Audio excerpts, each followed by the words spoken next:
Hi, Mark McGuinness here again. How are you? Look, just making another slightly longer video to help those who were unclear around the how do you use LinkedIn to generate introductions and referrals from your existing meetings.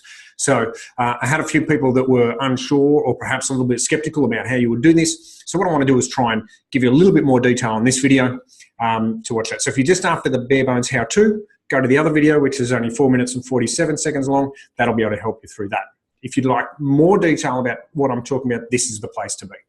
So look, my mindset around social selling is that, you know, we need to be taking the activity or using driving activity to start sales conversations. So, you know, that needs to be, you know, backwards and forwards communication on email, in-mail, LinkedIn, message, whatever, telephone calls or face-to-face meetings. And if you're not actually driving sales activity, then social selling is probably just a marketing activity for you or for your business. So just really be aware of that. And that's my mindset. Like, I'm really trying to make sure that we get sales results, sales activity when we use these things. And that's what I'm trying to achieve. These strategies that I'm showing you today, I use them. I teach them in my Social for Sales programs. All the graduates use these strategies to different levels during their day. And the person that I was using as the example, Kate, she uses it with results. I used this strategy just yesterday with a genuine prospect and got 2 introductions out of it very quickly. So what I'm suggesting is that when you go and meet with somebody, that you should be able to ask for an introduction as a result. Now, let me get you in the right headspace. When you are going to see a client or you're pitching a client, you know, you need, or a potential client, okay, we shouldn't be coming from a position of being subservient, you know, so being a servant, okay? We definitely have to be coming from a peer-to-peer sort of type of conversation. If you go and meet with people and are doing it, please, can I please have a meeting? Can I please, you know, have a telephone call? Can I please have an order? You know, then you're not going to build up much respect, okay? And experts get paid more than friends, right? So don't play the rapport card. You know, come across as a subject matter expert, come across as somebody with some influence and with some insights, and then people are going to listen to you. Your prospects are going to listen to you. They're going to be eager to meet with you, and they're also going to want a fair exchange of information. And that means that they're going to be able to give you some detail, including referrals or introductions. So that's how I go and approach people. So if you're going to meet with somebody who's a business manager, a colleague, a prospect, an existing client, so potentially it could be an account management meeting, it could be just one of those people who are in the same vertical as you and you want to swap. So this strategy works with all those types of people. But to be clear, it definitely works with your prospects. Definitely, okay? And that's how I used it just yesterday. So, okay, let's get down to brass tacks. How do you do that? So let's say Kate and I have got a meeting next Thursday to talk about whatever. On the agenda that I would send Kate, so I would hope that we'd be setting agendas for meetings so we're not wasting each other's times, I would put down the bottom there LinkedIn introductions or business introductions or something to that effect, okay? And then on the telephone, when I make that meeting, because I like to make my meetings via the telephone, I don't like using those automated calendar pickers. I don't like those. They're too impersonal. I would say, Kate, what I want you to do is to make sure we get the most out of this meeting, and in the interest of collaboration, have a look at my LinkedIn profile, go through my connections and see who that I'm connected to I can introduce you to help you with whatever it is with your current business goals. Now, that might be a new potential employee. It could be some potential customers. It could be a new supplier. It could simply be she wants to be connected to 3 or 4 important people inside my network, and I could facilitate that connection. So whatever it is. And then she's going to say, thanks, Mark, that's great.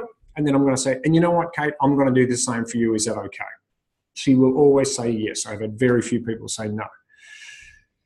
Okay, if you then come to this part of their profile, and you can see these connections here.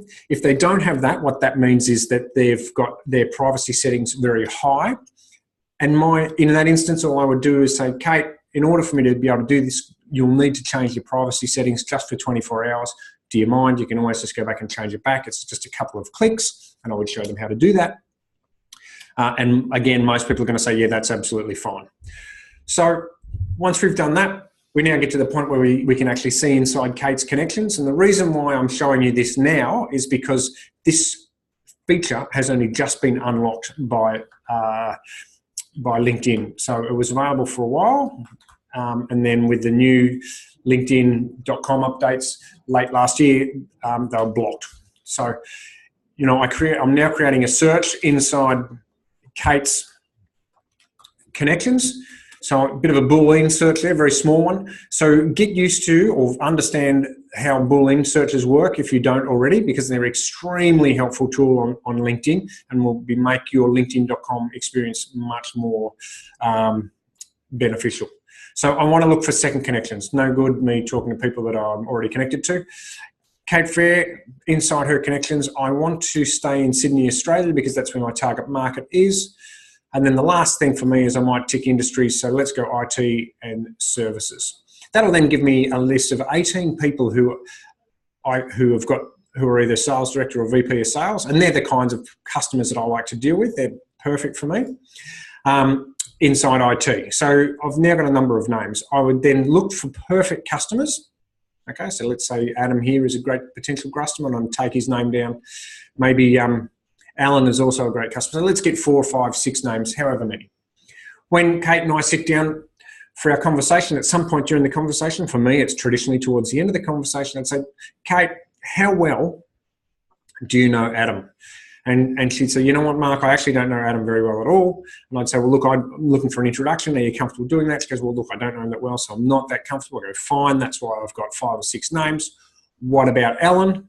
And she'll say, yeah, look, I've done some business with Alan. He's a great guy. I would then say, so look, Kate, what I'd like to do is get in contact with Alan and say that you and I had a meeting and you thought that it was worthwhile me talking to Alan. Are you comfortable with that? Because he's somebody I'd like to talk to. And she would say, yeah or no. Okay, most people say, if there's a match, they say, yeah, Mark, look, I think in actual fact, it'd be worth your and Alan's while having a chat. There might be something there. Fantastic. The other option that you can do is you could then also say, Kate, when you go back to the office, could you tie Alan and I together in an email or through an email or whatever the preferred method of communication is? The danger there is that you're then putting all of that activity back into Kate's hands. And she's got a lot of other things going on rather than worrying about your business development. So I'd rather take control of this myself and do the first option. But if you're not so confident, you could always do the second option. What I do is I then ring Alan and I say, hi, Alan, it's Mark McGuinness here. Kate Fair and I were having a cup of coffee yesterday and she suggested there might be some value in you and I having a conversation. Do you have a moment? That's all you're looking for. Alan's then going to say, no, Mark, get out of my hair. Or he's going to say, yep, I know Kate, she helped us out with a particular project. What is it that you think there's a fit for? And then we can start having a conversation, because all you really want is to get that great first credible reason to be able to knock down the doors and start having a conversation with Alan. Okay, and we know that referrals are a much stronger way to start conversations, 4 times more likely to close.